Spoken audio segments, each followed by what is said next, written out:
Animals, God's animals, don't go away, don't go. Flowers, don't go away, don't go. The sea has cobalt, it's full of mercury. Too many fumes in our oxygen. All the smog now is choking you and me. Good Lord, where is it gonna end? Got to get it back someday. Got to get it back, and soon now. For tomorrow, maybe you and me, yeah. We're moving to the moon now. It's up to us to make a choice. We know what it's worth to save the earth. Come raise your voice. Save the earth. Save the earth. Save the earth. Save the earth. See the evil problem around us. Save the earth. Save the earth. Save the earth. Save the earth. And the solution, stop pollution. Save the earth. Save the earth. Save the earth. Save the earth. Save the earth. And the solution to stop pollution. Save the earth. Save the earth. Save the earth.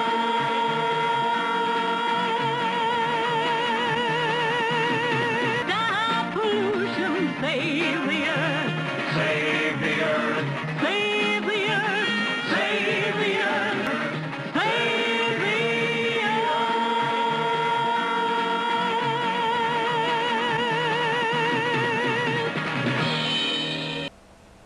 And welcome to part 2 of my Godzilla movie review series, Godzilla Saves the Earth, as we cover the tail end of the 1960s and cover Godzilla's string of movies throughout the 1970s, which comprise the end of what is known as the Showa series of the Godzilla films. The original string of Toho's classic films, the original 15 Godzilla movies. I believe the name Showa has something to do with Emperor Hirohito, although I don't really know for sure. Japanese history isn't exactly my expertise, but I hear it has something to do with that, and that's where the term Showa comes from when describing the original string of Godzilla films. But like I said last time, I decided to split the original series into 2 parts, largely because doing 15 movies in one video would be overkill, but I specifically wanted it to be separated in a way where I covered the first 9, which, as I said in the last video, covered the Golden Age and the high mark in quality for the men that originally brought Godzilla to life, and all of their, how their hard work ultimately gave Godzilla his identity. And that pretty much ended at Destroy All Monsters, and then we move into this new era where new minds take over, Godzilla goes in a new direction, and ultimately the series takes on a completely different personality. And that's very controversial among most fans, and the major decision that was made was that Godzilla would become a superhero. Probably to compete with the likes of Ultraman and Gamera, who had become another big Japanese movie monster icon. The big shtick was that not only did there have to be giant monsters, there had to be giant monster heroes and, heroic giant robots, or, superheroes that would start off small and grow big, or whatever. It was just this big giant heroes. It was a thing in Japan at the time, so Godzilla movies were aiming more and more towards kids anyway, so it seemed like it was only natural that Toho would go in that direction. And personally, from my point of view, I know a lot of fans don't like the decision to turn Godzilla into a superhero, and I can understand why. It definitely goes against what Godzilla is supposed to be about. Like, if you watch that original 1954 film, and then fast forward to Godzilla vs. Megalon, you're probably thinking, what the hell? I mean, how, 2 extremes, man. How did we go from this dark, gritty, realistic disaster movie to brightly colored, happy music, silly-looking Godzilla with anthropomorphic qualities, and he's a silly little hero that saves the Earth. I can certainly understand why a lot of fans don't like it, and many critics have attributed this decision to ultimately ending the series. The series ended in 1975, and the decision to make Godzilla a superhero is pretty much... a lot of fans and critics designate that as the reason why the series ended. I disagree. I actually think the decision to make Godzilla into a superhero actually extended the life of the series. I think the end of the series came about for several different reasons, decreasing budgets. Japanese cinema wasn't doing the business that it used to. It was television that was becoming the bigger deal in Japan. Genre filmmaking was becoming less and less of a thing, I guess, as the years went on. But I think the decision to make Godzilla a superhero actually gave them an avenue to tell different stories and give Godzilla more, different monster co-stars and keep the series going. I don't think, had they kept Godzilla a villain, I don't think the series would have lasted as long. And if it did get to 15 films, it probably would have jumped the shark by movie 6 or 7. I don't think it would have lasted that long. And it wouldn't have had the same creative juice behind it. And a lot of fans say that Godzilla turned good guy at Ghidorah the Three-Headed Monster. That was the movie where Godzilla became a hero, and he stayed a good guy all throughout the series. I don't agree. And I deliberately left some of these points out of the first video because I wanted to bring them up here, and I wanted to talk about how Godzilla becoming a superhero was actually a payoff to character development. Whether intentional or not, I don't know, but there is like a progression of Godzilla's character from this ultimate evil force into ultimately the guardian of the Earth. How did that happen? I don't think Ghidorah the Three-Headed Monster rolled around, Mothra gave him a pep talk, and all of a sudden Godzilla's like, I'm going to save the Earth now. I'm its hero, I'm its guardian. I don't think it happened that way. I think in Ghidorah, he and Rodan too, they helped Mothra because A, they probably wanted to fight something, and Ghidorah presented a good challenge, and B, I always suspected that there was a little bit of respect for Mothra, that Mothra was willing to go fight Ghidorah all by herself, and I think that kind of led to Godzilla and Rodan making that decision. And, the key part of Godzilla's development here is that it did demonstrate anthropomorphic qualities for Godzilla, which would become more and more prevalent as the series progressed. And, again, some people look down on that, and again, I can understand why, but I also think it kind of gave them more avenues to take Godzilla's character, and, gave him a personality, kind of, and, but yeah, I don't think Ghidorah the Three-Headed Monster, I don't think that movie ended and then all of a sudden Godzilla was the friend of humanity. I think it took a few films to get there. Actually, in the next movie,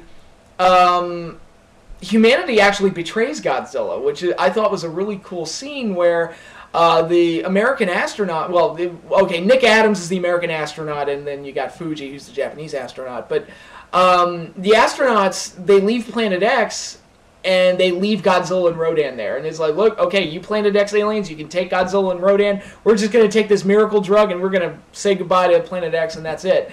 And there's a scene where the astronauts are talking, and Fuji's like, look at Godzilla and Rodan. They seem to resent us leaving them here. And Nick Adams just snaps back, hey, those two have caused enough trouble as it is. Don't worry, they'll find their own way.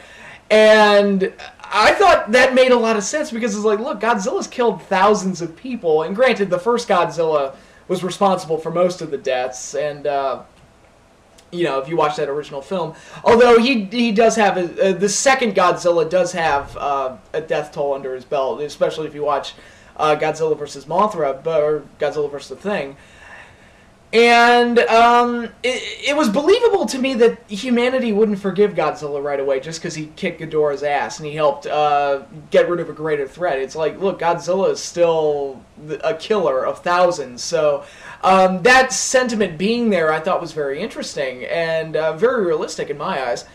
And then you get to Godzilla vs. the Sea Monster, where Godzilla's once again attacking humanity. He doesn't take a side in the conflict. He just happens to be attacking the terrorist group, the bad guys.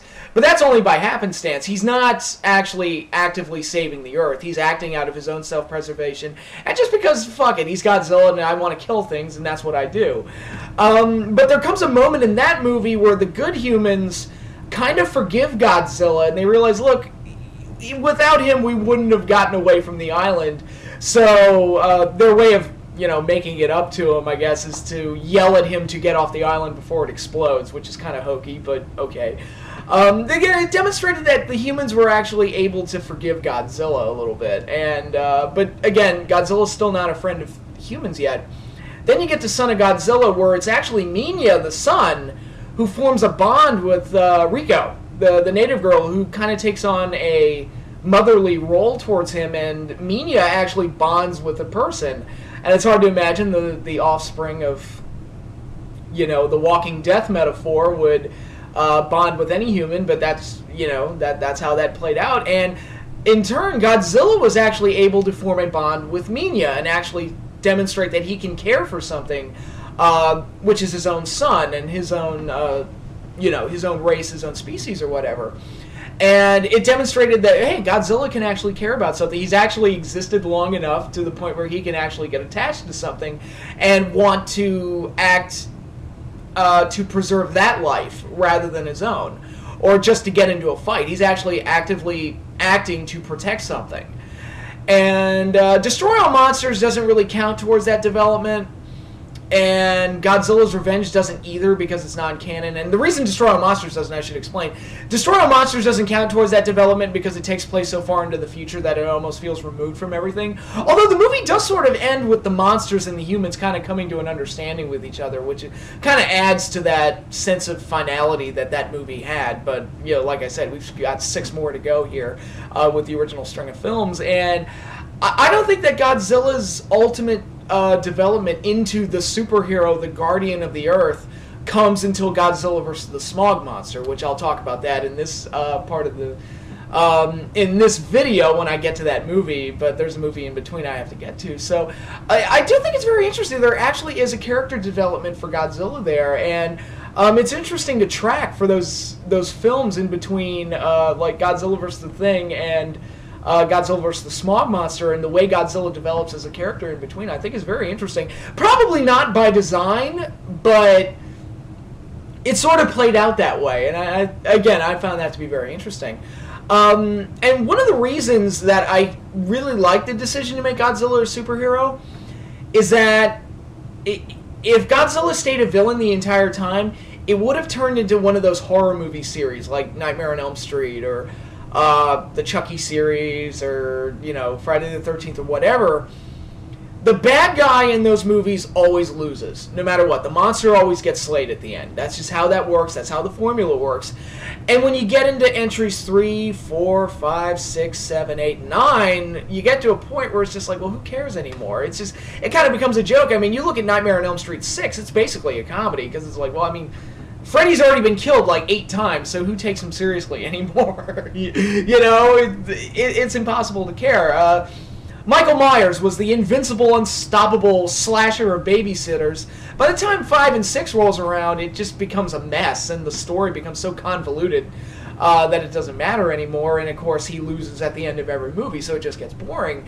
And I think if Godzilla had stayed the villain, the series would have adapted Godzilla vs. the Thing, which I said is one of my favorites, but it would have adapted that movie as the formula, and ultimately you would have just seen 3 or 4 versions of that and the series would have ended. I don't think the series would have made it into the 70s if they didn't make the superhero change. And that's up for debate, sure, but I think the formula would have gotten really stale. Now granted, the superhero, the transformation into a superhero kind of created its own formula, but it is interesting that they did go with that change, and they did create such a different direction for the series going throughout the 1970s. And it is actually kind of nice to have such stylistically and tonally different Godzilla movies. When you look at the 50s and the 60s and you look at the 70s, it's like, what the hell happened? And it really is fascinating. I think it's a lot of fun, too. And I've said it before, I like campy Godzilla. As it turns out, another reason I like the decision for Godzilla to be a hero, is that it turns out he's fun to root for. I remember cheering like a little bitch when Godzilla fought Ghidorah at the end of Ghidorah the Three-Headed Monster. I saw that movie, I was, 4 or 5, and I just cheered like crazy because I just bought it. When Undertaker beat up Jake Roberts and saved Randy Savage and Elizabeth, I just bought it because the character was so cool already that making him a good guy just won me over instantly. It didn't really matter. You didn't even have to explain it all that well. I just bought it. The Terminator is probably the best example. Terminator 2, best thing they ever did was making Arnold the good guy in that movie, because it just made for such an interesting dynamic. Gave you a great hero, because it turns out the Terminator is actually a lot of fun to root for. And I felt the same way about Godzilla. I thought they created a really good thing there and helped them get more mileage out of the series. That said, there are multiple problems with the films from the 1970s, and it also represents the low point of Godzilla's film career. And again, I defend the decision to make him a superhero. The problem, though, is that with the decreasing budgets, a lot of corners had to be cut, and it was getting more and more obvious. Stock footage was becoming a regular thing, and what I mean by stock footage is that they would literally take action sequences from previous films, like entire sequences, entire fights, or battles against the military or whatever, and plug them into the 70s films and try to present it like it's a new fight, when really they're just recycling footage. And, there's times where Godzilla's suit is falling apart, there's times where the monsters don't look very good, the music is kind of a mixed bag at times. They didn't seem to have the same care and energy put into them that the Golden Age films did, and it really does represent a low point in quality for the series. And again, a lot of that had to do with the declining budgets, I think. And the stories didn't seem to be as good either. That was another thing that you really get into that stretch. When it goes from Godzilla's Revenge to Godzilla vs. Megalon, that is the low point of Godzilla's career, without question. Just shit. Just shitball string of films, and it's... Oh, God. Thank God I know these films so well. Or maybe it's a bad thing that I know them so well. But I really didn't have to rewatch any of the Godzilla movies to do this. I don't know if I can sit through Godzilla vs. Megalon again or Godzilla's Revenge again. But, we're going to get there. But, yeah, so this is going to be a really interesting one to talk about, where I fully defend the direction of the series.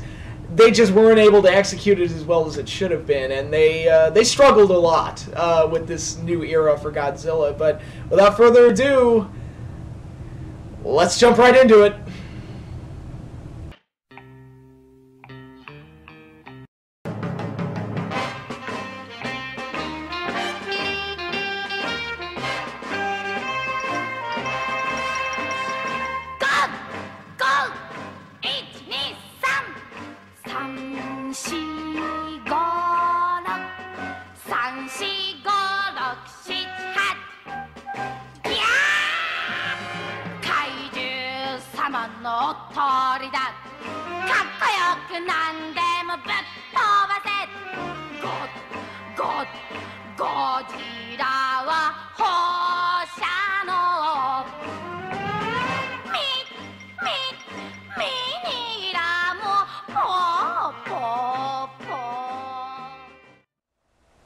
Well, here it is. Godzilla's Revenge, or All Monsters Attack, which is the official title that Toho uses. I'm not sure why it's called Godzilla's Revenge. Godzilla doesn't get revenge on anything. I'm not sure why Toho goes with the title All Monsters Attack, because that title makes even less sense, because no monsters attack anything in the movie. This movie is generally regarded by fans to be the worst Godzilla movie that Toho ever produced. There's one other one that rivals it, but in my opinion, they're not wrong. Godzilla's Revenge, All Monsters Attack, whatever you want to call it, is probably my pick for the absolute worst Godzilla movie that Toho produced. I want to make that clear. It's the worst one that Toho produced. I have to make that distinction. This was an abomination of an entry. This one, when Godzilla fans tell you it sucks balls, you know it's bad. You know you're in for a rough time watching this. And, I mean, there's so many awful things to talk about. I'm not even sure where to start. Well, let's start with the story. The movie is about a little boy named Ichiro who was the victim of bullying. I guess Godzilla got onto the anti-bullying, campaign bandwagon decades before anybody else was doing it. But I guess this is supposed to be an anti-bullying story. He gets bullied by a bully named Gabara, and that name is important. It comes up later. And his parents aren't at home much, and he stays with this guy who... He's a toy inventor, but quite honestly, he looks like a child molester. I'm sorry, I hate to be judgmental like that, but the dude totally looks like a child molester. He's very creepy looking, and actually that actor, from what I've heard, usually got parts as villains in stories, so it was really going against his usual casting to be this friendly, toy collector, or toy inventor, I'm sorry. But anyway, to make his days easier, Ichiro imagines that he's on Monster Island. No monster ever appears in a city to attack. There's no major drama going on. The Earth is never thrown into chaos. All of the monster action takes place in the mind of this boy. Different, but okay. So anyway, he imagines that he goes to Monster Island, and he becomes best friends with Godzilla's son, Minya, who is able to shrink down to human size to talk to this kid. Yes, Minya, the son of Godzilla, talks. In the English dub, he has the most obnoxious Barney the Purple Dinosaur voice you could possibly imagine. In the Japanese version, he sounds like a baby trying to talk. I'm not sure which one is more annoying. Just watch it and take your pick. I don't know. Although in the Japanese version, he's kind of an asshole because he says things like, oh yeah, we monsters, we don't lie like humans do. It's like, yeah, you just kill thousands of people and each other. Yeah, fuck you. You're kind or full of assholes and murderers, so I don't want to hear about how bad we are, but anyway, basically they go around Monster Island. They watch Godzilla fight other monsters, and they run away from a giant, goofy-looking, blue cat monster named Gabara. Yes, this boy's imagination and his real-life experience with this bully named Gabara has manifested itself as a monster on Monster Island that also bullies Minya and ultimately gets his ass kicked by Godzilla. Because although Gabara is a monster, he's no match for my hero, Godzilla. So, yeah, you can totally tell that a boy's imagination. And to be perfectly honest, as ridiculous as that setup sounds, if they had gone all the way with it, I probably would accept it. If they had just done a whole Godzilla in Wonderland type of deal and just made it weird and kooky and just oddball, I probably would have accepted it at least as something different and experimental. Unfortunately, the problem is, well, there's two major problems. One, I think the morality is really fucked up because Ichiro takes, he watches Godzilla have all these fights that he imagines because he's, crazy, I guess. Or no, he's a boy with a vivid imagination. We'll say it that way. But he watches Godzilla have all these fights, and he learns how to fend off bank robbers that kidnap him towards the end of the movie. Again, whatever. He imagines that, or he takes the lessons learned from Godzilla and applies it to real life. So he beats up the bank robbers and gets them arrested.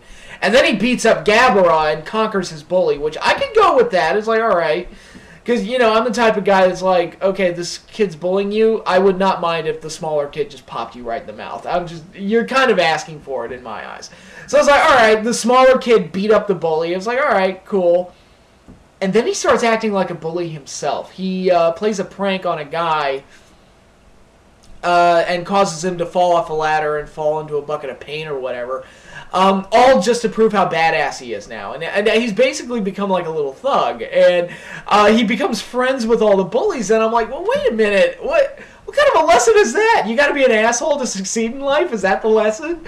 I don't know. So the morality of this movie is totally fucked up. And the lesson that the kid learns is actually a really bad one. I mean, Godzilla is his role model. So there's that. But the other major problem that this movie has is that, and I did talk about it early on in the intro, it relies way too much on stock footage. I think they lifted every fight scene from Godzilla vs. the Sea Monster and Son of Godzilla and spliced it together in this movie. And as a result, there's very little new footage of Godzilla. You see him in the final fight with Gabara, and there's 1 or 2 scenes with Minya, and that's it. But other than that, you don't get a whole lot of new Godzilla footage, and that is very disappointing for a Godzilla movie where he's really... you only get, like, maybe 5 minutes of new footage from him. That's extremely disappointing, because Godzilla is supposed to be the star, right? And most of his footage is comprised of previous movies that we already saw. You know, chances are we already saw it anyway. So again, I can be on board with the concept, except that it was so lazily put together. They probably could have done something really creative and weird with it. Instead, it's just like the kid, oh hey, look what's going on over there. There's Anguirus. Let's use that shot from Destroy All Monsters. Oh, hey, there's Manda. Let's use that shot from Destroy All Monsters. Oh, hey, there's that thing, and, you know, whatever. And it's all shots from previous movies, I think, except for the scenes with Minya, the fights with Gabara, and the final battle. I think there's one shot of Kamacuras that's new, but other than that, there really isn't a whole lot of new monster footage. And it just gives off the impression that this movie was kind of rushed and lazily put together. And what hurts me most of all, this movie is so bad, so weird, so obnoxious. Ishiro Honda was the director, and that upsets me greatly. The guy who I praised as the king of the Godzilla directors. The Godzilla series would not have become what it is if Ishiro Honda wasn't the director of most of those key films throughout the Golden Age. And here he has this movie under his belt, and it's probably the worst one in the entire series. It's just, Honda, come on, man. Come on, you're better than that, man. I expect so much better from you. Fortunately, he would make up for it with his last entry in the series. Thankfully, this was not his last one, and he would get a chance to make up for it. But, you know, it does upset me that he has this one under his belt. It's kind of sickening that the worst Godzilla movie, directed by Ishiro Honda, the king of the Godzilla directors. That's just, that's upsetting. But the only good things I can really say about this movie are that, A, it's probably non-canon, because like I said, it all takes place in the mind of a little kid. And a lot of fans have speculated, although it's never directly stated in the movie, that Ishiro does not exist in the same universe as Godzilla. He does not live in a world where Godzilla and other giant monsters have attacked Tokyo or whatever. He is a fan of the Godzilla movies, and that's why he's so obsessed with Godzilla. He's just a moviegoer, basically. And the whole non-canon aspect actually makes it easier to skip. So I'll give it that. It's like, it's a skippable movie. You can skip it and really not miss anything, because like I said, most of the monster footage is stock footage anyway, so what's the point?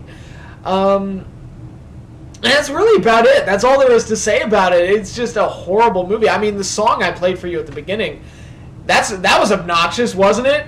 And the music in the movie's terrible. The characters are odd. The setup is odd and not executed all that well. And it just has this, you know, this air that it was thrown together, rushed, and was lazily put together, and that's not good. I think, you know, there are much better entries in the series. And thank God this one is easy to skip. That's all there really is to say. If you're all looking for a Godzilla movie recommendation of where to start or which ones to skip, this is absolutely the most skippable movie in the series, and I highly recommend that you skip it because of how bad it is. It's, you know, how much did I pay for the DVD? I think I paid like $8 for it, maybe a little less. And I feel like I got gypped, because I don't know if the movie's worth that much money. But as it stands, this is a really bad one. Very bad. Let's hope it gets better from here.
from what is probably the worst Godzilla movie to the one that is probably the most bizarre, to put it mildly. Godzilla vs. Hedorah, or as I originally knew it as, Godzilla vs. the Smog Monster. The first Godzilla film of the 1970s, and of all the 70s films, it is probably the one that is the most dated in that time period. I mean, you watch this movie and it clearly comes from the 1970s with hippies singing and dancing, some of the bizarre visuals, the environmental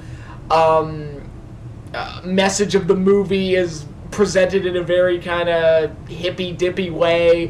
You got bizarre animated sequences that don't really fit in the movie. A lot of bizarre things take place. It is just a really strange movie, and especially with the music and the visuals and the bright colors during the dance sequences in the club and all of that weirdness, it really is the definitive 1970s Godzilla movie. This one, it feels like more than all the other ones in this time period, it's the one that feels like a product of its age. And there's so many odd things that take place. Basically, the story is that an alien life form comes to Earth, and they start off as like a race of microscopic beings, and because the Earth is so polluted, the alien creatures dubbed Hedorah are able to feed off of the pollution and grow in size and ultimately combine together and form this giant smog monster that's constantly evolving and transforming and becoming more powerful. And Hedorah is actually a very cool foe for Godzilla, I think. He's got a little bit of a blob aspect to him, where it's kind of this sludge that kind of envelops everything that it touches, and it leaves death and destruction everywhere it goes. It's some of the more gruesome images in the Godzilla series come from Hedorah's path of destruction. He'll just fly overhead, and his smog will just knock a group of people out, or he'll fly overhead, and people will be turned into skeletons, and they'll rot away. A lot of very powerful and grotesque images in this movie to get their point across. And Hedorah, you know, the fact that it is kind of a transformer monster, and it's constantly evolving. It starts off as a sea creature, and then it turns into a land creature that walks on its hind legs, and it ultimately evolves into a UFO flying saucer-looking creature that can fly through the sky and spread smog and smoke everywhere it goes, in addition to feeding off the pollution as well. So I think as far as creating a cool foe for Godzilla, I think they did a really great job with this one. I think Hedorah is one of Godzilla's better adversaries, I think. So I really do like that monster. But elements of the story get a little muddy when you have the scientist, of course, that is saying we need to stop polluting in order to stop Hedorah. You know, he's impossible to stop and everything. And his son is, you know, what ultimately has become known as the Kenny, because for some reason a lot of giant monster movies had to have a kid that was friends with the monster, and his name was, you know, 9 times out of 10 his name was Kenny, so we'll just call him the Kenny of these movies. And this movie, this Godzilla movie has a Kenny, and for some reason this kid idolizes Godzilla, and he believes that Godzilla is going to save the Earth, and he's the only thing that can stop Hedorah. And ultimately, Godzilla comes to Japan to fight Hedorah, and they fight all over the country, and actually get a lot of unique battle sequences, mainly due to the fact that Hedorah is a constantly evolving monster, so each fight scene is different. Godzilla starts off as the more powerful foe and is able to swing Hedorah away. Then in the second fight, Hedorah transforms into the UFO and is able to... and it's also, the first fight's at nighttime, the second fight's in daytime, and then the climactic battle takes place on Mount Fuji, where all hell breaks loose, and they do everything you could possibly imagine. So I think as far as monster action goes, you get a lot of great stuff in this one, too, with a lot of constant fights, and Godzilla fighting such a unique foe that it really opens the door to do a lot of weird and creative things. Namely, Hedorah, like, basically shitting on Godzilla. There's a point where he knocks Godzilla in a ditch, and he just starts splashing his sludge on him, so it looks like he's taking his shit on Godzilla, which is pretty hilarious. But, yeah, there's so many odd things in this movie. Like I mentioned, the animated sequences, the what feel like science lessons that are interjected throughout the movie, and the hippies and hippie culture being present all throughout the film. with the music and the save the trees type of mentality and peace and love, man, and all that stuff. It does have this very odd thing to it, and normally I hate environmental movies. Or movies that have a strong environmental message, because it usually comes off as very preachy, and there's that bitter asshole in me that's like, look, the production of this movie probably left a bigger carbon footprint on the earth than me driving an SUV, or you know what I mean? I mean, how many trees were killed to make the paper that Fern Gully was animated on? To me, I like it more when a movie like WALL-E is more subtle with their environmental messages, but this one is full force, but it didn't really bother me that much, and I think it was because the movie was so odd and strange, and I kind of just went along with how weird and strange it is, and it's really funny because the story behind this is that producer Tomoyuki Tanaka did not oversee production of this movie. Apparently he was sick or something and had to be hospitalized, and he ultimately missed most of the production of this movie. And the director, Yamashita Banno, who has strong convictions about environmentalism, really did whatever he wanted with this movie without much oversight from the higher-ups.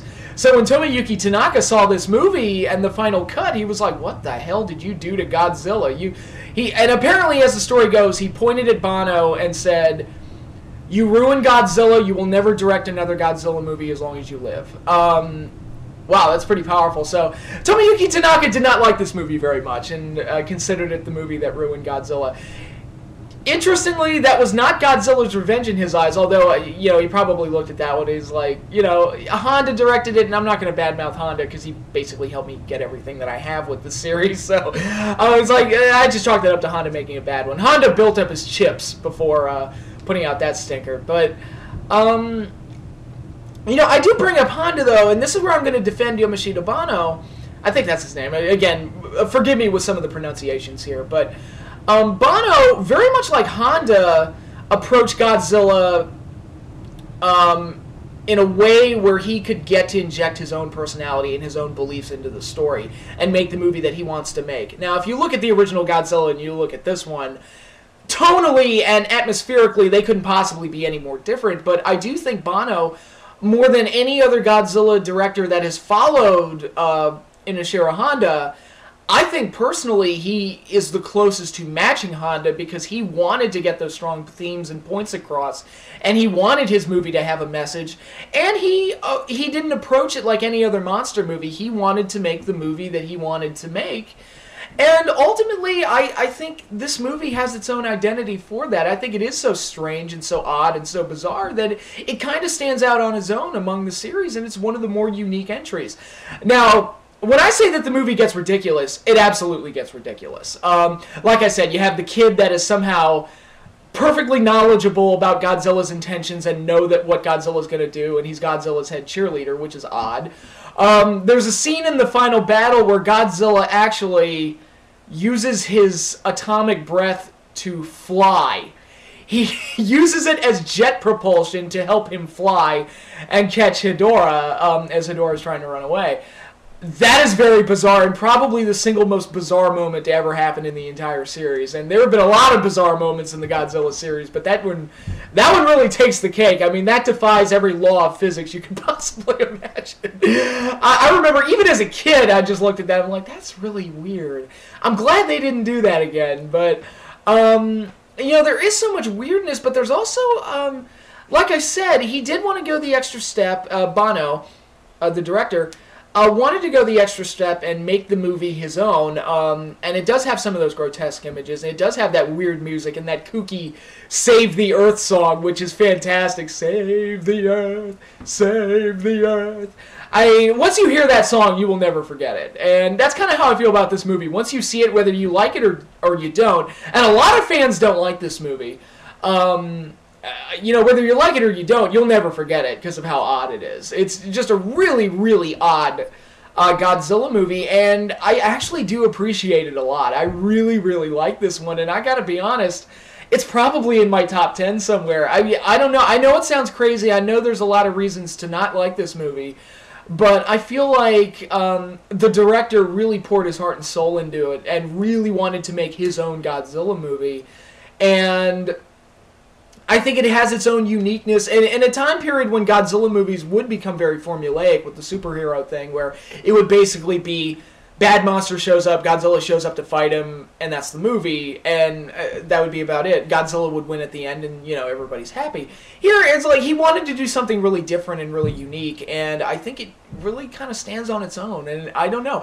I think it's a really good one. I really enjoy this one. Again, I understand why people don't like it, and a lot of fans will probably tell you they don't like it. And I've already said that the stretch of films from Godzilla's Revenge to Godzilla vs. Megalon is the worst down period in Godzilla's movie career. But this one's kind of a gem. I think of you know, all the movies during this down period, this is the one that I really like. And it's odd, sure, but I really like it. And again, I referenced it in the intro, but this is the movie where Godzilla officially becomes the guardian of the Earth and a friend to humanity. Humanity actually invents the weapon that ultimately kills Hedorah, which is the giant electrodes, which I don't know how the hell they found the time to build those things, but okay. And Godzilla ultimately uses it to dry out Hedorah and, you know, kill the sludge monster and save the day. And there's a point in the movie where Godzilla looks at the military and all the people, looks down at them, and kind of gives them this death glare, and there's a tense moment where it's like, what's Godzilla going to do? And then Godzilla just walks away. And it's almost like Godzilla giving a nod. It's like, all right, you know what? We're cool now. We're cool. You know, humanity and I, we're going to work together to beat every bad monster that shows up. And again, that's another controversial decision for the series. I talked about it in the intro, how a lot of fans don't like that. But to me, this is where the turn to superhero Godzilla officially became complete. I didn't know Godzilla was an environmentalist, which is kind of odd, but sure, okay. But again, to bring it back to Honda, Honda had a very strong anti-war and anti-nuclear energy belief system, and wanted to illustrate the point that humanity might bring about its own downfall. And to his credit, I think Bono had the same feeling, that with all the pollution going on, that a man would ultimately bring about its own downfall. And I think he wanted to, you know, make Godzilla his own, and make his own themes and his own unique Godzilla movie. So I think there's a lot to appreciate. Plus, if you like campy Godzilla, I think this one's about as silly and ridiculous as it can possibly get. It's so weird. It's kind of like half horror movie, half camp cult movie, and with a lot of bizarre traits like sprinkled into it. And I don't know. It's just a really weird one that I really like. And you know, a lot of people don't feel that way, but it's one of my personal favorites in the series, and I have a lot of appreciation for it. And if all the other superhero Godzilla movies were more like this one, well, I don't know. See, that would probably be a bad thing, because I think the fact that there is no other Godzilla movie like this one, it kind of has its own identity and kind of stands out on its own, and really sticks out among the series. So it's really hard how to classify this one, but as it stands, it is one of my favorite Godzilla movies, and you know, one of my more guilty pleasure ones, quite honestly.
We're back to the dregs now. Godzilla vs. Gigan, or as it is sometimes known stateside, Godzilla on Monster Island, which is a title that doesn't really make any sense because Godzilla is only on Monster Island for about a minute. Actually, Godzilla on Monster Island would have been a better title for Godzilla's Revenge. American distributors always fucking things up. I'm just kidding, of course. But, yeah, this movie is a piece of shit, and easily one of the worst in the series. And it's a shame, because I think there's some good ideas in there. I think there's a good Godzilla movie trapped underneath the crap in this one, but it was just bogged down by too many things, most notably the declining production values. Stock footage was really used excessively here, to the point of absurdity. King Ghidorah is in this movie, and I believe they only used him just so they could use stock footage, because so many of his action sequences from Destroy All Monsters and from Godzilla vs. Monster Zero and Godzilla, or his original movie, Ghidorah the Three-Headed Monster, are mostly used here, and it's a little annoying to see all these things that we've already seen Ghidorah do. And some of the scenes are daytime scenes, and the climax takes place at night, so they tinted the video to make it look like it's at night, and it's not a very convincing effect. It's clearly footage from a different movie and from a different time of day, and it's so glaringly obvious. And it really mars the final battle, because the final battle has elements of good in it. Again, it's just bogged down by the stock footage, which they really didn't need. They could have just left out all that stock footage and just left the final battle as is, and it would have worked better, quite honestly. But basically, the plot here, it's another alien invader plot where Godzilla has to save the world with Anguirus as his sidekick. He brings along Anguirus for the ride to give him a sidekick. To battle the evil space monsters that are under control from the aliens, which are King Ghidorah and the new monster Gigan. And Gigan looks sweet. It is actually a very cool monster and a great addition to the Godzilla series. And he's really the saving grace of the movie in a lot of ways, because he's this cool looking, he almost looks like Godzilla if Godzilla were a cyborg. He's got a buzzsaw on his chest, he's got hooks for hands, and he's got like a metal beak or something. He's just a really cool looking creature, and he can fly, and you know, having so many sharp blades on him, we actually do get bloodshed in this movie, which prior to this, you know, entry, bloodshed was very rare in the monster battle, so to see it here was actually kind of shocking. I mean, he actually draws blood on Godzilla, which is a first for the series. I remember that actually shocked me as a kid, that a monster actually drew blood on Godzilla. That was kind of shocking. But other than that, I mean, there's a lot of other problems going on. Like I said, Gigan is a saving grace, but there are scenes where Godzilla and Anguirus actually talk to each other, like actually talk to each other. In the Japanese version, they have speech bubbles, but in the American version, they actually do have dialogue. And I accepted the monster talk from Ghidorah the Three-Headed Monster, but for some reason to hear you know, barely audible human English dialogue coming out of Godzilla and Anguirus, it just sounds wrong, and it shouldn't be in the movie. To foil the aliens, who are revealed to be giant cockroaches in human skin suits, which is, you know, okay. I'll go with that. You know, Toho science. Whatever. These aliens are from the Nebula Space Hunter M, whatever the hell that is. Again, Toho science. And their major human opposition are a cartoonist, his karate expert girlfriend, a hippie who is clearly a stoner, and then a brother and sister team, and the sister's trying to save the brother because he's a prisoner of the aliens. And it almost feels like all this needs is a talking dog, and will be said. It'll officially be a Scooby-Doo gang. Again, I guess that's just par for the course for the 1970s. They have kind of weird heroes like this, but yeah, in some scenes they're actually likable as they try to figure out what's going on and try to discover what the aliens are up to. And actually, the aliens' base is a theme park. As they hide in plain sight as humans, their goal was to build a theme park that with a giant Godzilla tower as the main attraction, the thought being that Godzilla would try to defend Japan from the giant monsters, Gigan and Ghidorah, and they could lead Godzilla to this Godzilla tower, and the Godzilla tower was like a secret weapon that would use its laser beams to take Godzilla down. And it's actually a pretty dramatic scene as the Godzilla tower actually burns down and cuts down Godzilla. And the humans actually have to save Godzilla by blowing up the tower, which that's an interesting role reversal where the humans are actually sort of Godzilla's saviors this time. But So, like I said, there is a good movie in there somewhere, but the first half of the movie really drags. Really drags as they're trying to uncover the mystery and trying to find out what's going on. There's no threat of monsters or anything in the early portion of the movie. It just sort of just pops up at the end. And as Gigan and Ghidorah attack Tokyo and then Godzilla and Anguirus show up, that's when things really start to pick up and really get interesting. But, so yeah, like I said, the stock footage was a problem. The movie dragging was a problem. Some of the goofiness, like Godzilla talking, was a problem. Other special effects problems, when Gigan and Ghidorah fly in, there are these very stiff-looking puppets that look terrible. I mean, there's a Ghidorah puppet. The Ghidorah puppet that they use looks so stiff, and it has, like, red eyes, and it just looks really bad, and it looks really stiff. And it's probably the second worst that King Ghidorah has ever looked. I will explain what was the worst look for King Ghidorah as we get into future films, but it won't be covered in part 2 here. The Godzilla suit, which they used for this film, was the same suit that was used in Destroy All Monsters, Godzilla's Revenge, and Godzilla vs. Ghidorah. So this is its 4th straight movie, and usually they make a new suit for every movie. And they'll use the film's previous suit for the water scenes, which is obvious if you watch the movies. But they were content on using the same suit over and over again. And when you look at some of the action sequences in Destroy All Monsters and Godzilla vs. the Smog Monster, it's amazing that the suit was even, like, usable by the time they get to this film. And in this movie, chunks are flying off the suit, and it looks in really bad shape. I mean, they really put that thing through the ringer. I mean, that was, I would hate to see what that suit ultimately looked like when they were done with this movie, because it had to have been beat to shit. And sadly, this was the last time that Haruo Nakajima played Godzilla, and it's a shame that it was in this movie, which was a bad one, and it's the movie that people kind of remember as being the one where Godzilla's suit is constantly falling apart, and you see chunks flying off of it as he's being, as he's punching Gigan and stuff like that. It looks really bad. So it's a shame that this was Haruo Nakajima's final performance as Godzilla, because he did bring so much to the character and bring so much life, personality, and gave it his all. And always gave a very physical performance when he played Godzilla, and that was that's something that was missed, obviously. But you can't play Godzilla forever, and I just wish he had closed out his time in Godzilla with a better movie. That's really kind of my only problem with it, but. He retired soon after. Actually, this movie might have been his retirement. I'm not entirely sure. But moving forward from there, I'm trying to think of some saving graces for the movie. But again, it's just kind of like you'll get something good, and then the movie just bitch slaps you with something bad.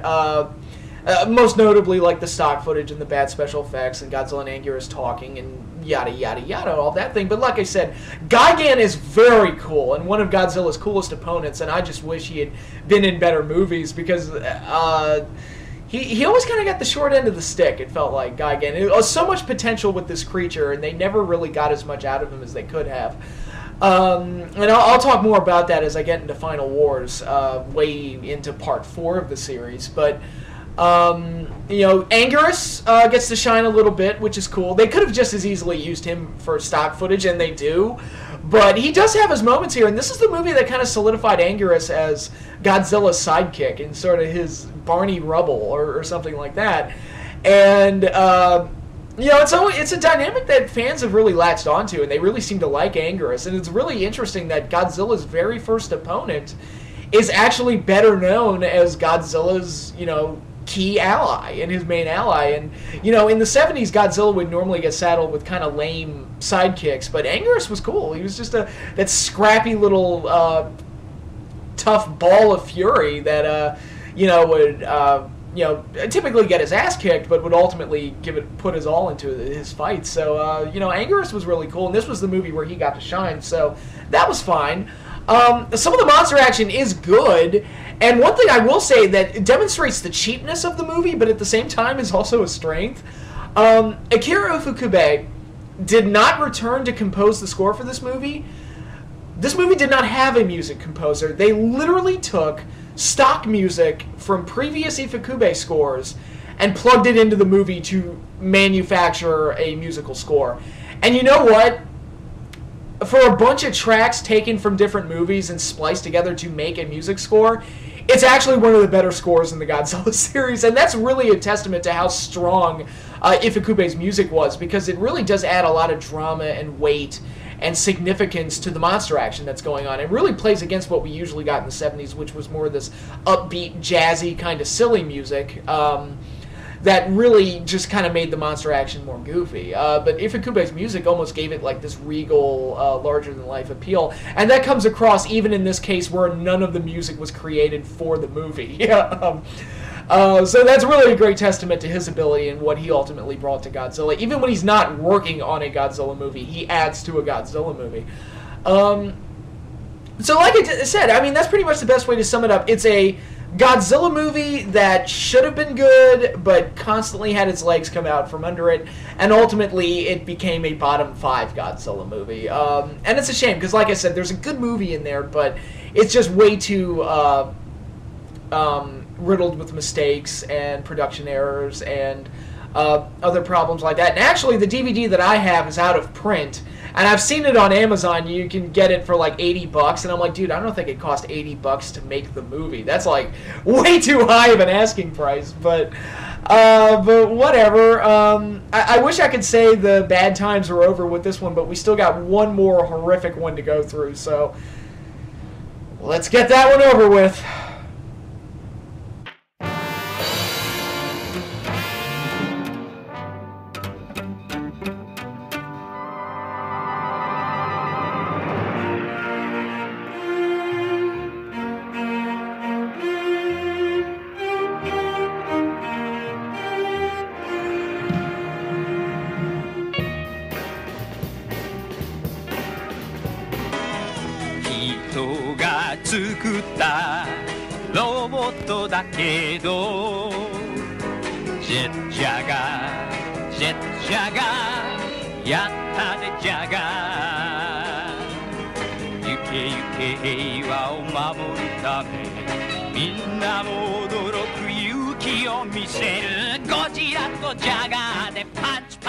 Oh boy, are we in for some fun now. Godzilla versus Megalon. How do I put this? This is one of the more... let's just say awful. This is one of the more awful Godzilla movies. Remember when I said that Godzilla's Revenge is probably the worst, but there's one that rivals it? This is the one that does. Godzilla vs. Megalon is terrible. Absolutely terrible. And really, I'm not even sure where to start because so many things went wrong with it. I mean, a lot of the same problems with the previous film, Godzilla vs. Gigan, are here too, namely the overuse of stock footage. Gigan reappears in this movie, and he is used solely to use stock footage. That's the only reason Gigan is in this movie. He was the saving grace of the last movie. He is not in this one. This one, he is just there just so they can take all of his action sequences from the previous movie and plug it into the final battle. That's Gigan's only role in this movie. And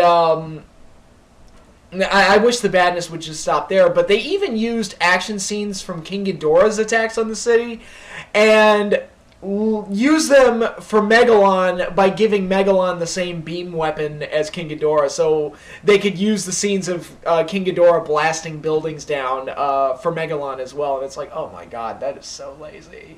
So lazy! You once again have kind of a Scooby-Doo gang with a Kenny as the main characters trying to stop the bad guys. One's a toy inventor, I think. The kid, the Kenny, I think is his younger brother, although it's never really made clear, at least not to me anyway. And I've watched this movie like dozens of times because of my obsession with Godzilla in general, and I couldn't tell you what the relationship is between the toy inventor and the little kid. The toy inventor also has a friend that's, I think he was a stunt car driver. And I've often speculated if they were a gay couple and maybe the kid is somebody they adopted. I don't know. Maybe this movie is extremely progressive. I have no idea. Like I said, the relationships between these characters is not very well defined. But basically, they're trying to stop the underground kingdom of Seatopia, who is pissed off that humanity is constantly testing with nuclear weapons. And it's like, you know what, you've made life miserable for us, so we're going to send our monster god after you, who is Megalon. It's like, okay, that's a pretty standard plot for a Godzilla movie. That's fine. They want to sick Megalon on mankind, and, of course, aside from the fact that they dress like weirdo Ku Klux Klan members, the plot is okay. It's like, alright, fine, that's pretty standard for a Godzilla movie, whatever. Send a monster god. In order to direct Megalon to heavily populated cities, they have to take the toy inventor hostage and steal his man-sized robot that he created so that they can use the robot to guide Megalon to the cities. And I'm like, dude, it's a giant monster. Since when has a giant monster ever needed guidance to the thousands of people that he's supposed to kill? Doesn't make any sense. And it makes Megalon one of the worst opponents that Godzilla has ever had. And adding to the fact that Megalon's design really isn't very good. One of the things that I always praise Toho for in designing their monsters is that the monsters they look like what they're supposed to be. Kumonga looks like a spider. Mothra looks like a moth or a butterfly. You know, Mando looks like a giant sea serpent. They don't look like humanoids, you know, humanoid versions of the animal that they're supposed to represent. I mean, yeah, it's men in suits and puppets, and that's obvious, but the designs are actually really good, and they look like what they're supposed to look like. Megalon is supposed to be a giant beetle with drills for hands that burrows underground. Okay, cool. He also shoots lightning from his antenna and shoots bombs out of his mouth. Okay, cool. The problem is that it looks like a man in a suit with a beetle mask. He doesn't look like a giant beetle. He looks like a Power Ranger villain, quite honestly, and I mean that in a bad way. He doesn't look like he's actually a giant beetle. He just looks like, you know, he just looks like a man in a suit, and they just picked out a mask to drop over his head, and that's all the thought that went into the design, and that's disappointing because, you know, Godzilla vs. Megalon. Megalon's supposed to be the star new monster, and yeah. But in actuality, this really isn't Godzilla's movie. This is actually Jet Jaguar's movie. Jet Jaguar, who is the aforementioned robot created by mankind. And as the story goes, Toho held a contest for kids to send in their ideas for a new hero, and Jet Jaguar was the winner of that contest, and it kind of shows that he was created by a kid. Aside from the fact that he's clearly a ripoff of Ultraman, he's just this goofy-looking weirdo with he looks like he's wearing an ascot. It's just such a weird-looking creation, and really doesn't look like he belongs in the Godzilla series at all. And actually, to add to the Ultraman thing, this movie doesn't really feel like a movie. It feels like a long, bad episode of a bad Japanese television series that you would have seen. It feels like a bad version of Ultraman. There's really no way I can really describe it. It doesn't feel like a Godzilla movie. It doesn't feel like, you know, a grand giant monster movie epic. It feels like a Japanese television show, and I think the decreased productions have something to do with that, but it just feels very small scale and doesn't feel like you know, a grand Godzilla movie. It's and Godzilla doesn't really show up until the final battle anyway, but and of course the final battle is just riddled with stock footage, so that's a huge problem. But Jet Jaguar is so goofy and so silly, and really the story revolves around him because he's the, you know, he's the thing that the not the aliens, but the Seatopians want to steal to guide Megalon, and the inventor has to get him back, and they get Jet Jaguar under control and have him summon Godzilla, and Jet Jaguar is somehow able to gain control over himself. How he can do that, I don't know. And he's also able to grow to the size of a giant monster to help fight Megalon. So that's Godzilla's sidekick for this movie, is a goofy-looking robot. And it's like, oh, Jesus, this is bad. But he gets a theme song.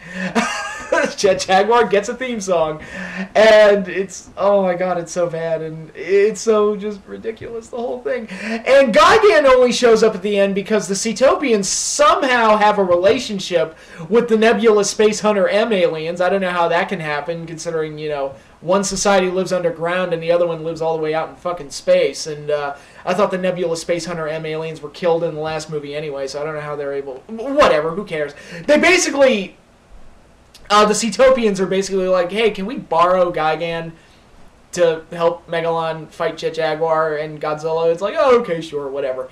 And again, more Gigan stock footage ensues. So yeah, there's really... This is a really bad one, just a really, really bad one, with bland characters, a weird plot that doesn't make any sense, lame villains that are incompetent because they get thwarted by, you know, a kid. A kid literally fights one of the bad guys with a model plane. I'm not kidding.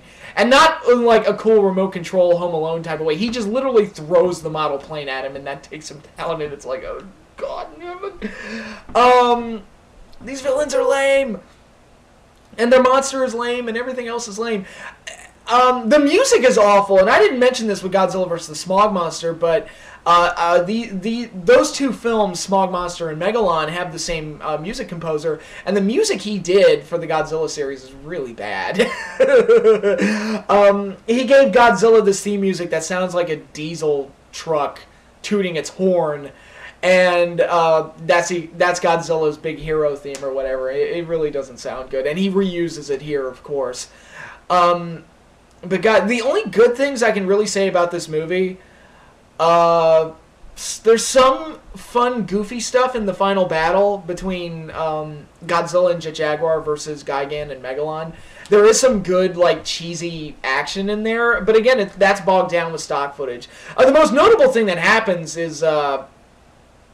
Godzilla's physics-defying dropkick, where he's able to literally fly across the screen parallel to the ground, doing a dropkick onto Megalon, and it's like that's about as physically impossible as anything you possibly imagine. But it's so ridiculous that it's actually become one of the more famous or infamous, depending on how you look at it, you know, moments in any Godzilla action sequence. So at least there's some good-natured weirdness in there, but even that, it's just muddied with so many other mistakes and so many other production problems, and just a generally lame movie with a lame opponent for Godzilla, a lame sidekick, a cool monster in Gigan who appears mostly in stock footage. Godzilla gets a new suit. That's probably where most of the budget for the movie went, although he does kind of... It's nice that the suit isn't falling apart in this movie, but it's not good that Godzilla has kind of a dopey smile on his face.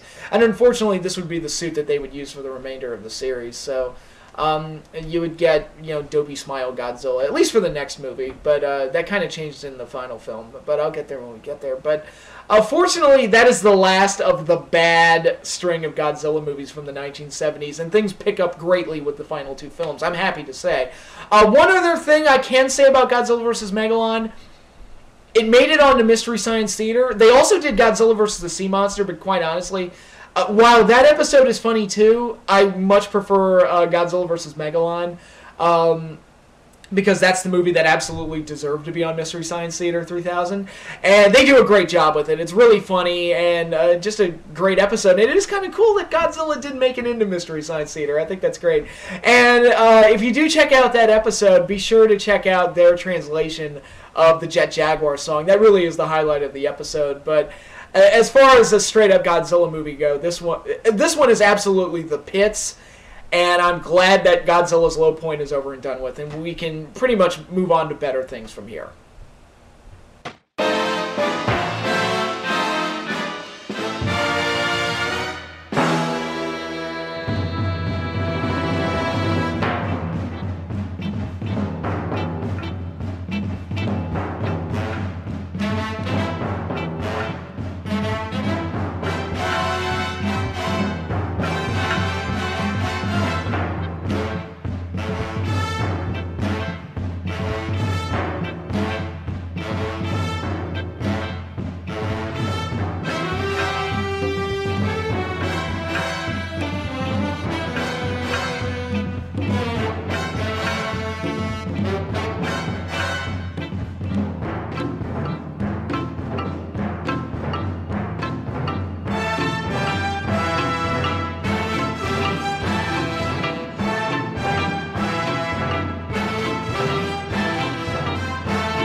to say that the last two entries for Godzilla in the 1970s were a massive improvement over the last few films that preceded it.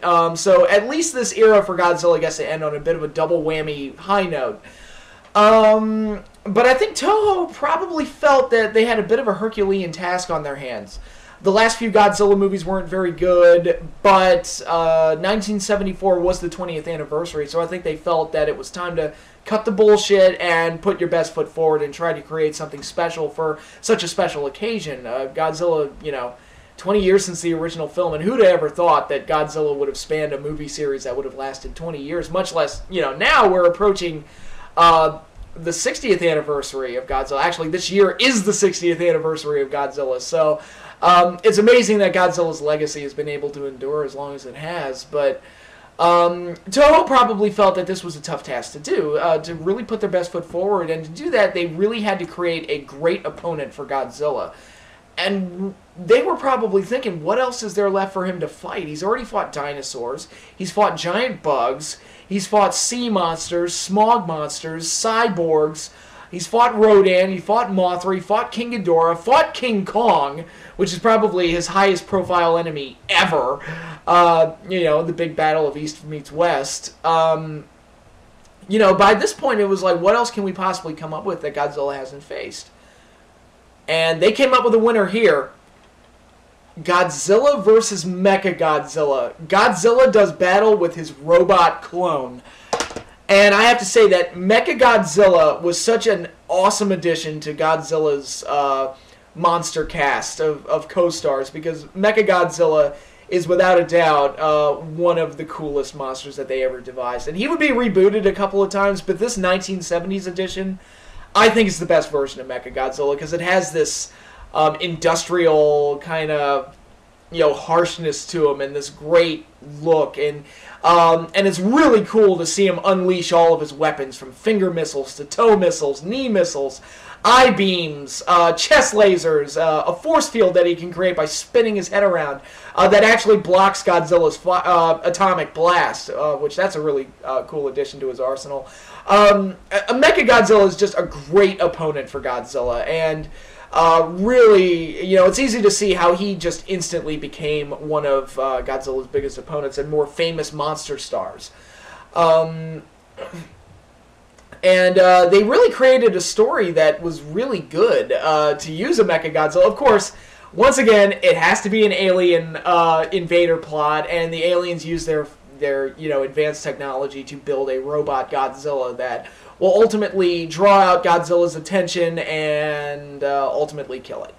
And actually, the movie starts off with Mechagodzilla disguised as Godzilla, so it's almost like, I don't know if the intention was to try and frame Godzilla for destruction and to make people think that Godzilla had once again gone bad and was going to kill humanity now, which really wasn't going to fool the audience, because the title of the movie is Godzilla versus Mechagodzilla, so I think the viewing audience would have figured it out, but it was still interesting to see Godzilla destroying things again, even if it wasn't really him. And he actually beats the crap out of Angulus, or Anguirus, I keep switching pronunciations there, but he beats the ever-living crap out of him, and it's like, oh, he's beating up his friend. It's over that. He's beating up Godzilla's friend. And he doesn't kill him, but he really gives Anguirus a royal beatdown, which is kind of vicious. And a good way to establish Mechagodzilla as a threat. And the reveal when you've got two Godzillas in the middle of the city and Mechagodzilla, takes off the disguise, basically, burns off the fake skin, and the robot within is revealed, and it's really a great reveal, and he beats the ever-living crap out of Godzilla and leaves him laying. And actually, that's a point I wanted to make, is that, prior to this, and I think a lot of this has to do with E.G. Sabraya, the original special effects director. I think this has a lot to do with his influence, but most of the earlier Godzilla movies weren't that violent on the monster side of things. There wasn't a lot of blood, not a lot of over-the-top violence, and I think that was Tsuburaya's influence. But once he had passed away and he was no longer doing these movies, that seemed to change a little bit. Like I said, Godzilla vs. Gigan, Godzilla shed blood for the first time. And this movie is a bloodbath. I mean, this is by far the most violent Godzilla movie to date. With all the ridiculousness and the cheesiness going on, I'm going to get into some of that, but It's really amazing how violent this movie is. I mean, there's a point where Mechagodzilla is flying through the air shooting at Godzilla, and blood is like squirting out of his neck like a sprinkler. I mean, there's in the first battle, Godzilla gets thrown into the ocean, and all you see is a fountain of blood come up from underwater. To signify that Godzilla was really hurt. I mean, it's like, it's a bloodbath. In addition to the blood that the aliens shed, yeah, it's green blood, but still, I mean, they shed a lot of blood. Of course, the aliens, I have to comment on this, are actually alien apes from another planet, obviously. The third planet from beyond the black hole, whatever the hell that means. Again, Toho science, whatever. And their human faces are a disguise. They're really apes underneath. And whenever they die, their true ape form comes on. It really just kind of look like they look like green apes, which is kind of I guess a reference to Planet of the Apes. I'm not really sure, but I'm willing to bet that was probably the incentive behind it. But whatever it is, it's just weird. Once again, we get another kooky group of aliens, which is always fun. And that is part of the fun of this movie, with all the violence going on. It does have that campy, cheesy feel. It's got a bit of a spy movie plot going on. A bunch of humans, reporters and scientists, and Interpol agents trying to uncover the mystery of King Caesar and uncover what the aliens are doing. And the aliens want to stop King Caesar from rising because they see King Caesar as a threat. Of course, we spend so much time in the movie dedicated to establishing King Caesar and how he could be a monster that could stop Mechagodzilla. And once he's revealed, he's kind of lame. He looks like a giant poodle. I think he's supposed to be a lion, but he kind of looks like a poodle. It's really weird. Again, another lame sidekick for Godzilla, but that's probably the one major fault of the movie. But the aliens are so weird and kooky, and a lot of the plot elements are so weird and kooky, and you have this wacky, robot clone for Godzilla. It does have this really good kind of cheesy, campy feel to it, a more lighthearted approach, in addition to being a badass film, because like I said, it's violent as hell, so by far the most violent Godzilla movie. And some of the battle scenes are actually very epic, where Godzilla looks like he's overmatched by his robot clone, and even with King Caesar's help, it looks like he's not much of a match for Mechagodzilla. Of course, he eventually does defeat him by turning himself into a magnet and generating a magnetic force. I don't know how Godzilla's able to do that, but again, Toho science. And ultimately, he does defeat Mechagodzilla. Some of the human characters are killed along the way, trying to stop the aliens as well. And yeah, I mean, it's this really unique Godzilla movie that, again, it's a lot of fun, very more lighthearted. Godzilla's opponent is great, and that raises the stakes a lot. It has some spy movie elements to it, and it's got just so many fun things to it. And you have this whole thing of technology versus nature, sort of, where King Caesar is based more in legend and nature, and Godzilla, of course, has always been a force of nature. And then you have this giant robot in Mechagodzilla, and it's like, all right, technology versus nature, which one's going to win? And that's a common theme whenever Godzilla does fight Mechagodzilla. But for its action, for its kind of refresher, after being served a few subpar entries, and various other good things I have to say about it. It's wacky, it's fun, it's exciting. Godzilla vs. Mechagodzilla, I think, is a huge breath of fresh air for the series, and a worthy entry for the 20th anniversary of Godzilla. And it's a lot of fun, and it's a very good one. And fortunately, things would get even better with the final movie of the 1970s, but let's hop right into that one right now.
come to the end of the original Godzilla series.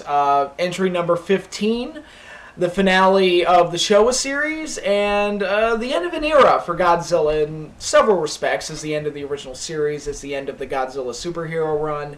And after this, Godzilla would take a break for, almost a decade until the series was rebooted and made, taken into a completely different direction. But here we are. Terror of Mechagodzilla, which serves as a direct sequel to the previous film, Godzilla vs. Mechagodzilla. And given just how awesome Mechagodzilla was, it's not surprising that he would have a second movie centered around him as Godzilla's main foe. And the cool part about having a robot for an enemy is that even if you kill him, you can rebuild him. So I'm sure that made Toho very happy in the creation process, that they didn't have to explain how Mechagodzilla came back. It's like, oh, sure, the aliens just rebuilt him. Sure, whatever. And so the black hole aliens from the previous film, they come back in this one, although they don't turn into apes when they die or anything like that in this one. I think that was probably decided to just be left to the wayside. But they come back, rebuild Mechagodzilla, and they form an alliance with Dr. Mifune, who is a disgruntled scientist that hates humanity for shunning his work. He discovered a monster named Titanosaurus, who is a really interesting new foe for Godzilla. He's more of a throwback to the 60s, where he's more of a realistic kind of dinosaur-like. He's an aquatic dinosaur, basically. And, he's got, like, fish fins all over. But he doesn't look like he's cut from the cloth that a lot of the other 70s foes were, which were, like, really over-the-top and zany and more wild and bombastic. But Titanosaurus is more grounded and, like I said, more of a throwback to the 1960s. And, anyway, Dr. Mifune discovers Titanosaurus and says that he knows how to control sea life. And says that he could control Titanosaurus if he wanted to. So for his work, he's ultimately shunned or whatever. They also shunned him for saying that he discovered a dinosaur, which doesn't really make any sense considering that we live in a world where Godzilla and various other dinosaurs roam around, in everyday situations. So why he would be shunned from the scientific community for saying that he's discovered a dinosaur, I don't really understand. But as it happens, he becomes an enemy of humanity and decides to help the aliens rebuild Mechagodzilla.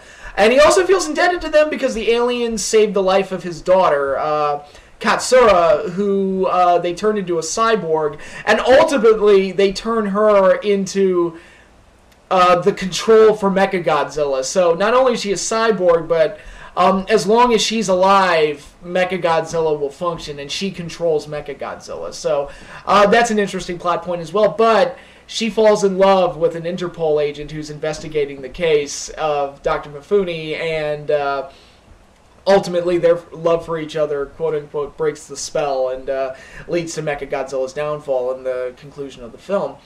So I probably didn't sell the story very well by saying that, but going back, let me just talk about it again. If you're going to pick up any DVD version of this movie, I highly recommend the classic media version. And it's not a US version versus Japanese version thing. It is a edited version versus complete and uncut version. And for years as a kid, I lived with the edited version. Apparently 2 versions of this movie existed in the United States. One was uncut, and, well, mostly uncut. There's one topless shot of Katsura, which isn't even real. The tits are like foam or whatever, but for some reason when people talk about the unedited versus edited version, that's the key thing that they go to. But the topless shot is left out of both versions, so if you want that, well, the Japanese version is also on this DVD. So if you're really into fake boobies, there you go. But anyway, except for that one shot, the TV version of Terror of Mechagodzilla that was brought to the States is mostly uncut. The theatrical version was heavily edited to achieve a G rating, and it really changes the meaning of the ending of the movie, because as the movie develops, the Interpol agent, I'm sorry, his name escapes me at the moment, and Katsura, their relationship ultimately softens her, and in the edited version, he's able to get her to snap out of her trance, and the way it's edited in the edited version, It looks like he snaps her out of it, and they fall in love, and it's like a Disney movie. She wakes up from the spell, and it's like Snow White. And without her controlling Mechagodzilla falters, and Godzilla defeats him. That's not what happens. And to be the unedited when I finally saw the unedited version, it really changed my whole opinion of the movie, and I really ended up thinking a lot higher of it.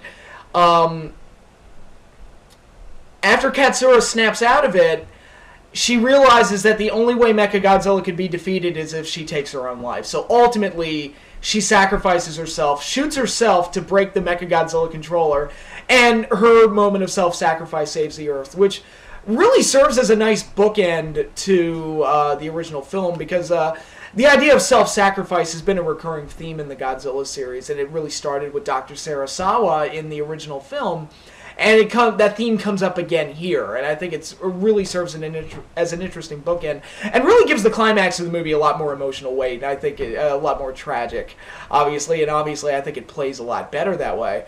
But, you know, speaking of it being a bookend to the original film, a lot of things kind of, you know, and it was probably unintentional in a lot of ways, but a lot of reoccurring things, like the military march from the original Godzilla movie, that dun dun dun dun dun dun dun dun dun dun dun dun dun dun. It's reused again here, but as Godzilla's theme, which I guess you could say signifies his change into a good guy, because it was the heroic theme in the original movie, and here it is again being used as Godzilla's theme, the heroic theme. And since then, it's pretty much been adapted as part of Godzilla's main theme, whether he's a good guy or not. So that's an interesting parallel. The actor, and I'm probably going to butcher this, I'm sorry, Akihito Hirata, I believe his name is. He played Dr. Sarasawa in the original film. He plays Dr. Mifune here, the crazed mad scientist. And it's really cool that and he played several characters throughout the Godzilla series. Him, Kenji Sahara was a mainstay. Akira Takarada was a mainstay of the series, and he would go on to appear in many Godzillas after this. And I've heard Akira Takarada actually has a small part in the upcoming Legendary Pictures Godzilla film, which I don't know if that's true, but I hope it is, because that'd be pretty cool. But you know, a lot of these actors reoccur throughout the series, but it is cool that they got Dr. Sarasawa to come back to play a mad scientist. And it's cool that the Godzilla series actually has like a traditional, somewhat cliched mad scientist. It's kind of one of the few things that the series didn't have up to this point. In all, you know, the throwbacks to classic science fiction and classic monster movies, it's cool that we kind of have, like, you know, look, we got a crazy mad scientist. I think that's pretty cool.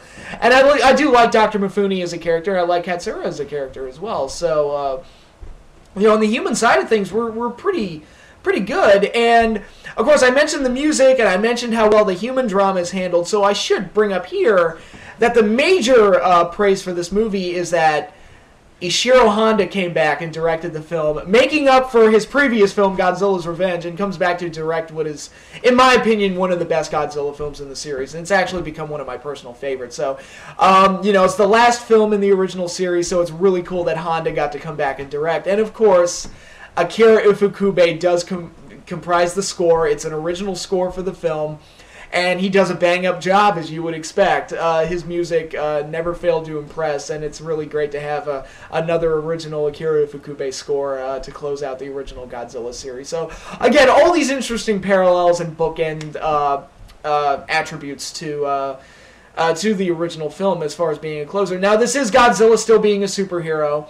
And it's really interesting to see Godzilla working hand-in-hand with mankind, which kind of happens a little bit throughout the 70s, but usually it's just Godzilla saving their asses, and maybe the main characters will throw one thing to help them. Like, obviously, the toy inventor created Jet Jaguar, and in Godzilla vs. Gigan, the Scooby-Doo gang did blow up the Godzilla Tower, but here we actually see the humans and the military actually mobilize and help Godzilla by creating the device that will stop Titanosaurus, because he's vulnerable to supersonic waves. So there's actually a shot where Godzilla is actually holding Titanosaurus so the humans can shoot the supersonic waves at him. So it's like, that's really cool. We're actually actively seeing humans work together with Godzilla. And if you'd watched the original film and the few films that followed after that, you'd have never thought that you would have seen that. So here it's like Godzilla doesn't have a monster sidekick. His ally is humanity, and they actually do a good job of actually helping him. And like I said, it's actually Katsura and her self-sacrifice that eventually defeats Mechagodzilla and helps Godzilla overcome two monsters, because the stakes are raised a little bit where the last few films, again, Godzilla's had a monster sidekick, but here he's the only monster fighting on the side of humanity, and it's him going up against two evil monsters. And one's his robot clone that beat the ever-living crap out of him in the last film, and Titanosaurus, who's a good physical match for him as well, and can create windstorms by waving his tail, because his tail's like a little fin that unfolds, and he's able to create windstorms, although it does look like he's creating a fart storm because he kind of bends over, but whatever goofiness. And the aliens, despite not having the Planet of the Apes masks this time around, they do have these weird helmets where they look like TV antennas.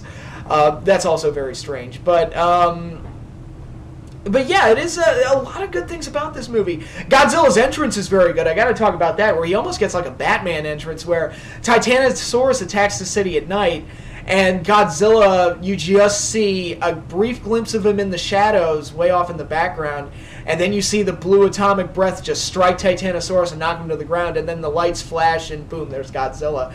And it's really a great entrance for Godzilla, and one of his better entrances in the series, quite honestly. And again, like I said, it's like a Batman entrance. But yeah, Terror Mechagodzilla, I think, is a very, very good one, and it's a great one to close out on. And although they don't really do anything that would signify that this is the last one, Godzilla doesn't die. He just goes off into the sea like he would at the end of any other movie.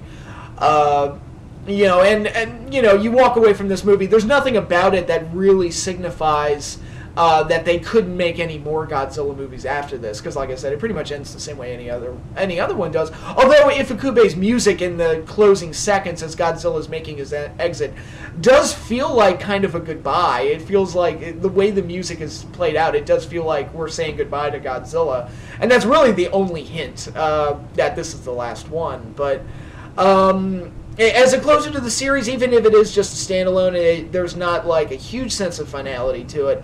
It is a very good entry in the series. I think it's the best of the Mechagodzilla movies without question, and a more than satisfying conclusion to the original string of Godzilla films. Again, as long as you get the classic media unedited version, that's the version I highly recommend that you pick up, because you can get DVDs of both, but the classic media version is the one to get, because that unedited version is a far superior movie. But yeah, that's it. We're done with the original string of Godzilla films, the first 15, and but that was not the end of Godzilla by a long shot. I've still got 2 more series of Toho films to cover, and the American travesty in the 90s, and still got to talk about that Legendary Pictures Godzilla film as well. So we've got a lot left to go through, so stay tuned. Godzilla's not done by a long shot.